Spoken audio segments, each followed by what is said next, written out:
Welcome back to Bombastic Nation and Ting and Ting and Ting.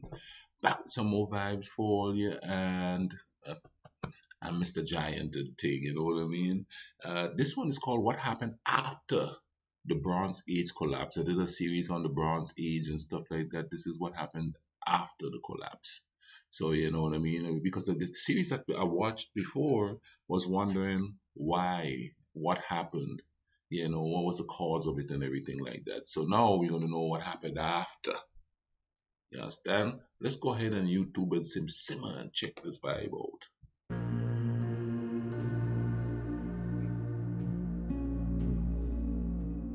One of the most remarkable events in all of human history was the Bronze Age collapse. Within the span of a few decades, in the early 12th century BC, the interconnected system of empires that arose in the later Bronze Age Near East collapsed or contracted. Great cities lay in ruin, agricultural production and population drastically declined, and libraries went up in flame. Society Large just chunks died. of human history were destroyed or lost for thousands of years.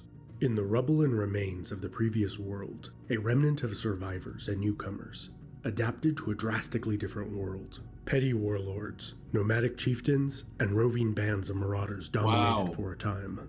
But civilization never vanished completely. And in the rubble of the old world, a new one was born. This video will cover the timeline of events from the Bronze Age collapse through the darkest of dark ages, until the rise of the first great Iron Age empire. Following a period of peace, prosperity, and stability, the Near East was plunged into war. This began with internal strife within the Mitanni Empire. The Hittites and Assyrians, who were vassals of the Mitanni, supported opposing factions, which later became puppet states. These were absorbed into the emerging Assyrian and Hittite empires. The Hittites continued to wage war against the Assyrians, peoples of western Anatolia, and then the Egyptians. During the half-century of strife with the Egyptians, the Hittite heartland was devastated by plague, brought there by Egyptian prisoners. You know, these days we know that war is big business. But it's not just big business after places have been conquered and their resources are taken. It's big business while the war is going on. Because I guess pretty much almost every country's got private contractors, you know what I mean, that make the military stuff. I don't know. I guess in quote unquote communist countries the government does it. But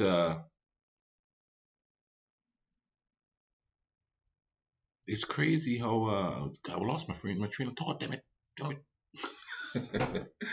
But it's crazy how society crumbles and then everybody's just fighting for a piece of the action. And everything hinges on money. So yeah, no, I remember.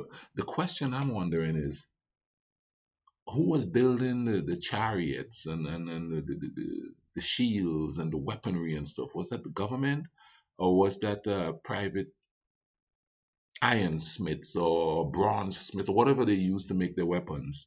Who make the weapons and were like contracted by the government to make it. I wonder if that's how it happened back then, you know?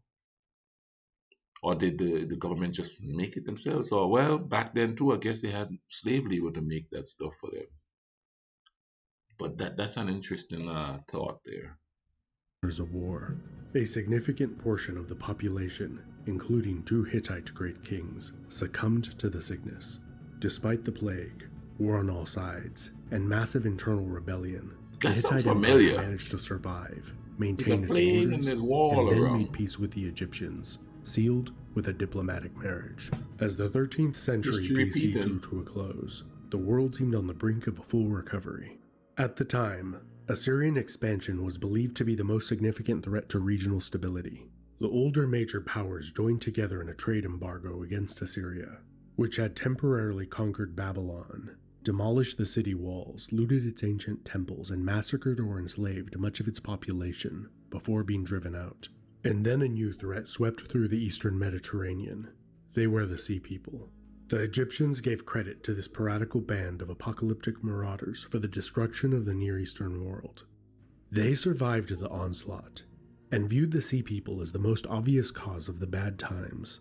In contrast, many modern scholars view the Sea People as one of many contributing factors, or a symptom, of the larger Bronze Age collapse. Yeah. A generally dry climate, drought and plague, as well as a host of other maladies, have been blamed as the cause, or influential factor in the collapse, such as supply chain disruption in Mesopotamia, which produced a significant amount of the region's food. Near constant warfare there meant that fields went unharvested, mercantile activity declined, goods were undelivered, starving urban populations revolted, and many turned to banditry, further exacerbating the problem.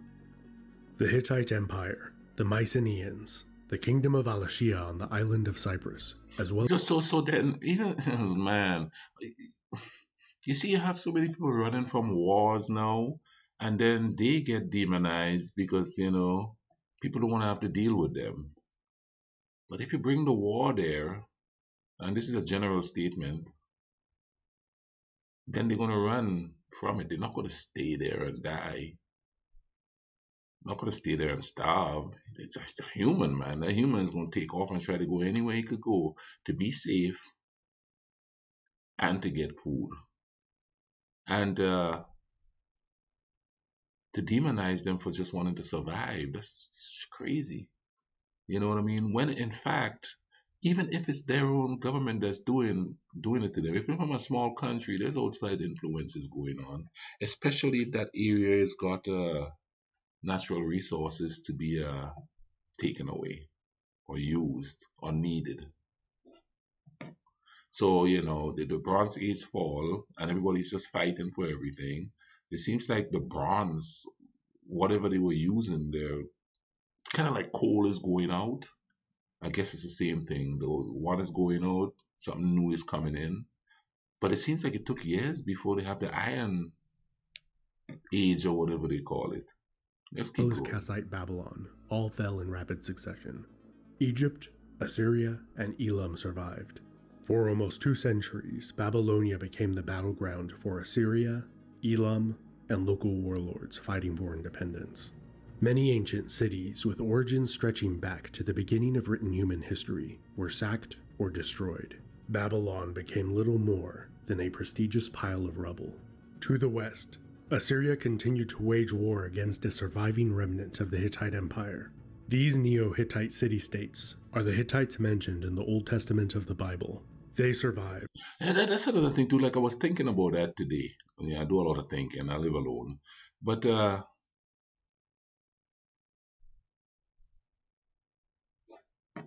forgot my train of thought again. What's long going on? after I'm their tired. homeland in the highlands of Anatolia was ravaged by the warlike Casca. The Casca and the Phrygians, who seized control of central Anatolia, invaded northern Mesopotamia soon after the fall of the Hittites. The Assyrians defeated both, in addition to fleeing Hittite refugees. The Casca were indigenous to the northern Black Sea coast of Anatolia, while the Phrygians are of uncertain origin.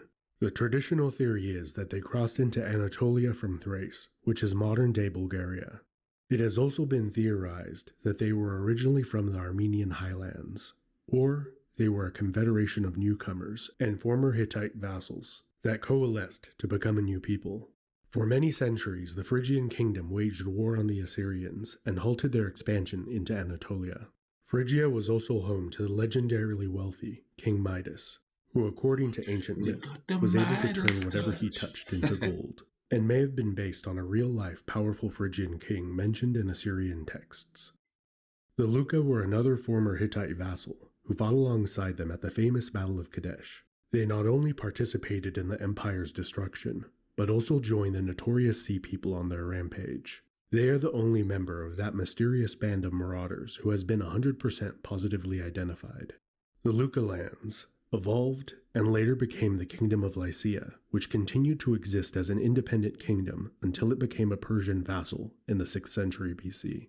They continued to be a semi-independent region under several empires until fully incorporated into the much later Roman Empire. In western Anatolia, the Arzawa Confederation or Kingdom was replaced or evolved into the Kingdom of Lydia shortly after the Hittite collapse. Even less is known about their origins compared to their Phrygian neighbors. Like Phrygia, the long-lived Lydian kingdom also became legendarily wealthy.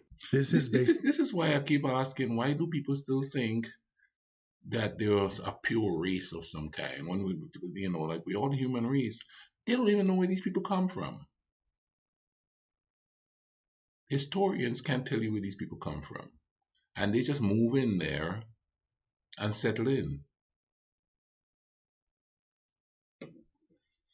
I mean, I'm not exasperated by that, but it's just the fact that it's all mix up, man. You know what I mean?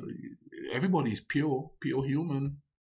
Based in reality, as the Lydian state is the earliest known to have issued standardized gold coins to promote economic activity. The Mycenaeans, or the Ahiawa, as the Hittites called them, suffered one of the most complete collapses of any known civilization. They were the real people behind the legendary Achaeans of the Iliad and the Odyssey, as well as those who may have fought the Trojan War during the later days of their civilization. For centuries, they maintained a robust bureaucratic class of scribes, which kept meticulous records. After the collapse, writing disappeared in what is now Greece for almost 500 years. Wow. Mycenaean civilization was the first to be ravaged by the Sea Peoples around 1250 BC, which did not immediately end their civilization. After the Sea People attacked, it appears that elements of Mycenaean society joined them on their invasions of the East. Based on their names, arms, armor, and clothing, groups like the Ekwesh and Palacet are likely to have been members of Mycenaean society. The Tejeker and Denyen are also plausible candidates. Over an approximate 70 to 100 year period, waves of destruction swept over the Greek mainland. These cannot all be attributed to the Sea People.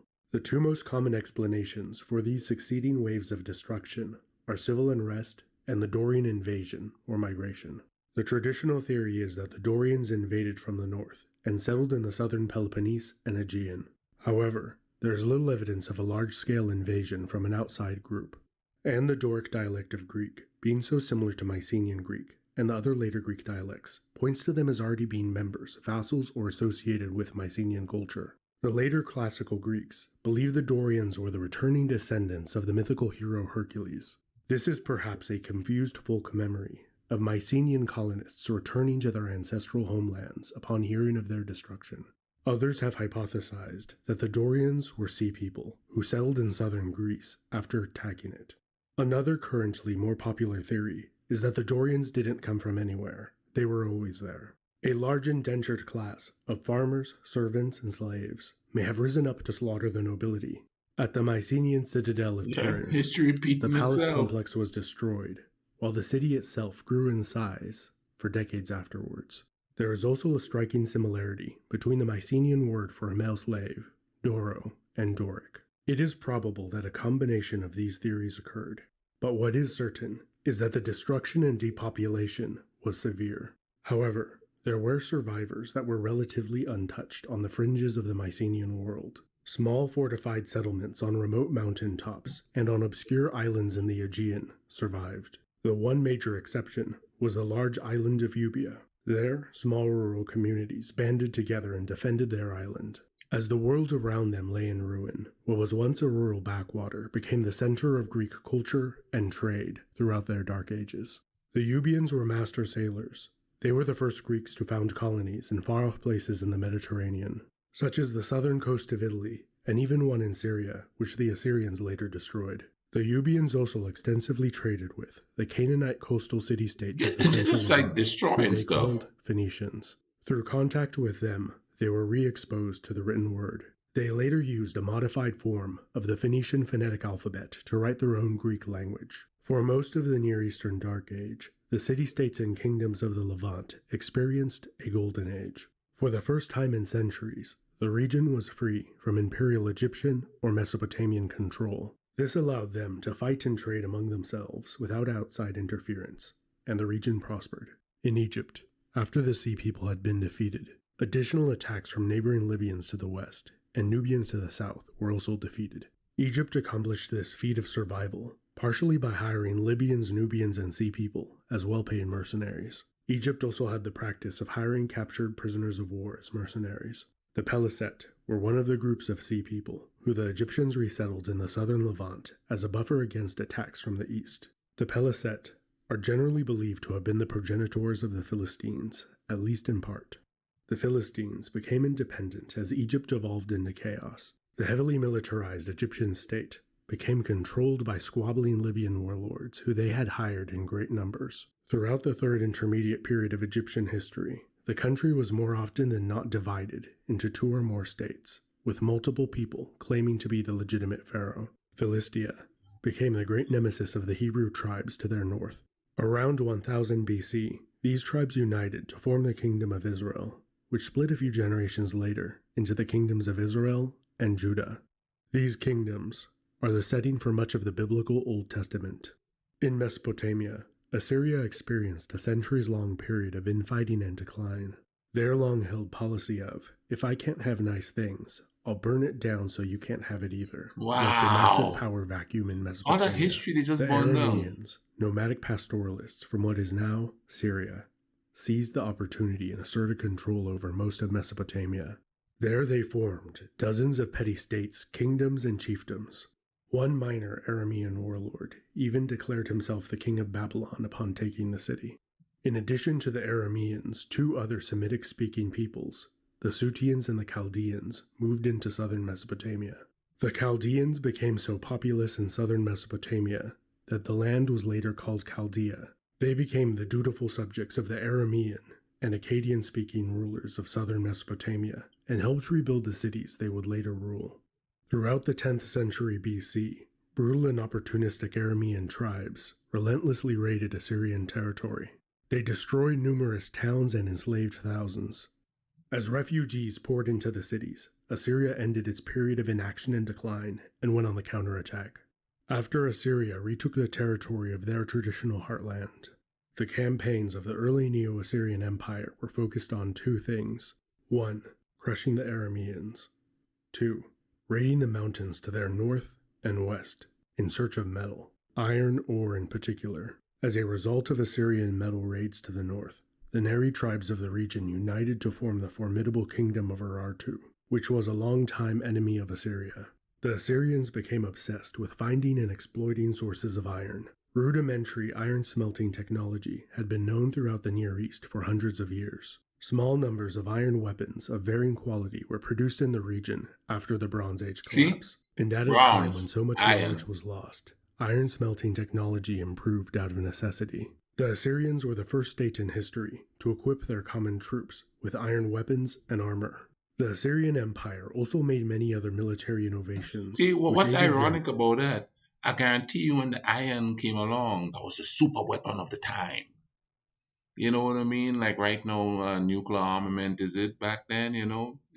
They discovered some iron up there, you know? They could make better weapons, more effective weapons and stuff like that. We progress into making things better to kill each other.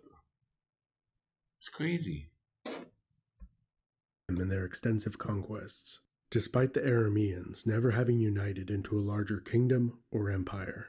It took the Assyrians 2 centuries of continuous campaigning to decisively subdue them. This was accomplished with the help of allied Arameans, some of whom joined the Assyrian army, and many of them became Assyrian citizens. The Arameans' long-lasting legacy is their language, written Aramaic like Greek, used an adapted form of the Phoenician alphabet. It was far easier to learn than Akkadian, which influenced the utilitarian Assyrians into making it the official state language of their empire. Aramaic became the common language throughout much of the Near East, especially for business, until it was replaced by Arabic more than 1,000 years later. The Assyrians conquered an empire larger than any that had come before it. See, even language changes, man. You know what I mean? Whoever come in and start living there, their language overpower the language that's there. But I know in a lot of cases, it's integrated, sort of, you know what I mean? And then a hybrid become of it, like when they brought the slaves to the Caribbean, and then the patois type language come out of that because they weren't able to speak the native language with each other. They were a brutal empire from a violent age. They survived the Bronze Age collapse. If you would like to learn more about the Assyrians, check out my videos I made on them. I'm gonna have to go check it out, my brother. These people seem quite interesting. But anyway, man, thank you all for watching with me, you know. Man, Mr. Giant, you know the Giant is here for you guys. You know, keep watching. Click on them boxes of thing there and just keep watching. Binge watch, man. You know what I mean? I got some cool stuff on there. I really like doing this. I enjoy doing it, and it actually helps relaxes me. Not to mention, I got you all there checking it out with me, so I'm not alone, right? All right, y'all. Y'all take care of each other, all right? Cool runnings.